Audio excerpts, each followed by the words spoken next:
Hello guys, welcome back to my channel. Today topic is broken access control. OWASP top 10 number 1 category in 21. What is a broken access control? A broken access control allow attacker to bypass access control and safeguard and perform tasks as they were privileged user. Before start broken access control, we discuss in this slides access control. What is the access control? The three type of access control is one is technical, second is the physical, and third is the administrative control. In the technical access control, IAM and firewall is a technical access control, identity access management control, and second is physical access control like a biometrics device. Your biometric device is like an example of the physical access control.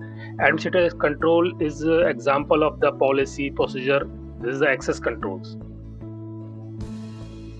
In this slide, the common access control, whenever it is include the violation of privilege of least privileges, bypass access control, insecure direct object reference, evaluation of privileges, missing access control, metadata manipulation such as reply and tampering, misconfiguration and forced browsing.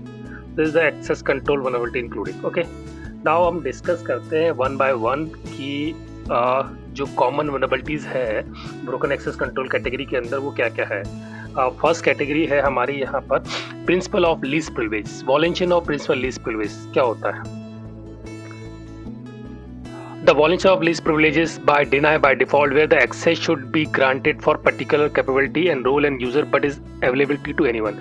मतलब starting least privilege का मतलब है जब भी हम कोई account create करता है, सपोज करो आप किसी कंपनी में ज्वाइन करते हो या कहीं पर भी आपका अकाउंट क्रिएट होता है स्टार्टिंग में, तो आपको लीस्ट प्रिविलेज मिल जाते हैं. बाय डिफॉल्ट डिनाई होता है. बेसिकली लीस्ट प्रिविलेज का मतलब जो आपके रोल एंड कैपेबिलिटी है, रूल्स के हिसाब से आपको रोल के हिसाब से जो आपकी कैपेबिलिटी है लीस्ट प्रिविलेज दी जाती है.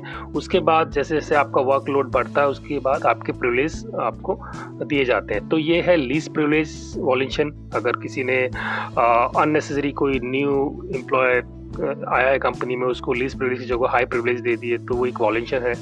दूसरा आता है bypass access control check by modification और URL.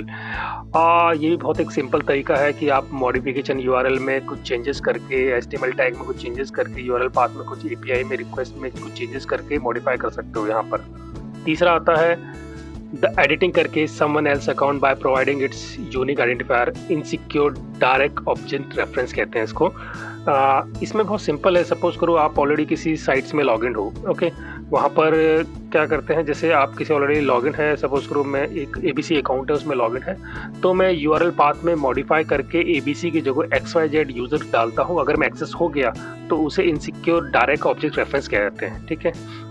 Access API with missing access control post put and delete.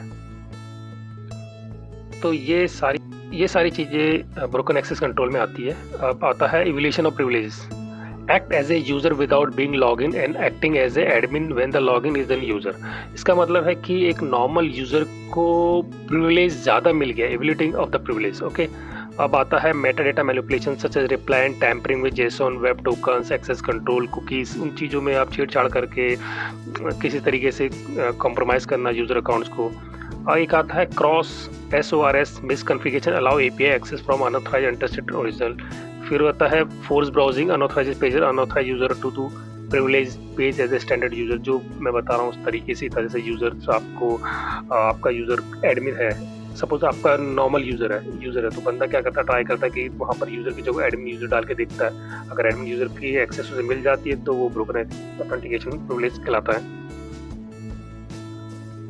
यहाँ मैं ले चलता हूँ आपको सिनेरियो में, तो आपको थोड़ा सा आइडिया आएगा कि सिनेरियोज में किस तरीके से होता है. देखो यहाँ पर एक एग्जांपल है. The application use unverified data in SQL call in excess account information. तो यहाँ पर सिंपल देखो क्वेरी दिखिएगा आपको कि जो यूज़र अकाउंट है वहाँ पर अकाउंट के नाम से सपोज करो एक है, तो किसी ने दूसरे अकाउंट के नाम से डाल दिया. सपोज करो XYZ अकाउंट नेम है, अब किसी ने WC अकाउंट, सपोज करो एक सिंपल है, सपोज करो एक यूज़र अकाउंट आपके नाम से लगा हुआ है. आपका नाम है राकेश और दूसरा अकाउंट नेम है आपको नहीं पता, आप सडनली राकेश की जगह वहाँ मुकेश लिखते हो. तो वहाँ अगर मुकेश से लॉगिन हो जाता है, जैसे इस स्लाइड्स में दिखा रखा है, अगर मुकेश यहाँ पर मैंने राकेश से जो लिखा, राकेश अकाउंट तो ऑलरेडी लॉगिन है, यहाँ पर मैं मुकेश लिख देता हूँ. यहाँ पर अकाउंट नंबर की जगह यहाँ पर मुकेश लिख देता हूँ और मुकेश के एक्सेस मुझे मिल जाते हैं, मैं उसके अकाउंट में लॉगिन हो जाता हूँ.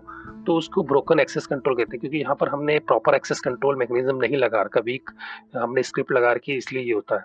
दूसरा सिनेरियो आता है कि attacker simply force browser to target URL admin right are required for access to admin page. यहाँ देखो, जैसे अगर मैं नॉर्मल करता हूँ example.com api.get api info, यहाँ पर मैं admin get API info search कर रहा हूँ, तो मुझे अनऑथराइज वे में एडमिन से रिलेटेड वाली इंफॉर्मेशन मिल जाएगी, जो नॉन एडमिन यूजर को भी।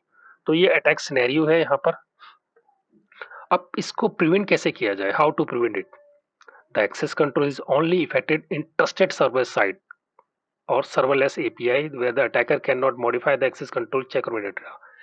आपको ये ध्यान में रखना पड़ेगा, जितने भी एक्सेस कंट्रोल है वो इफेक्टेड होना चाहिए सर्वर साइड से, क्योंकि क्लाइंट साइड में आप कुछ नहीं कर सकते। तो सर्वर साइड्स में हमारे जितने भी एपीआईज है या सर्वर चेक्स है वो हमें ध्यान में रखना पड़ता है। Except public resources deny by default होनी चाहिए।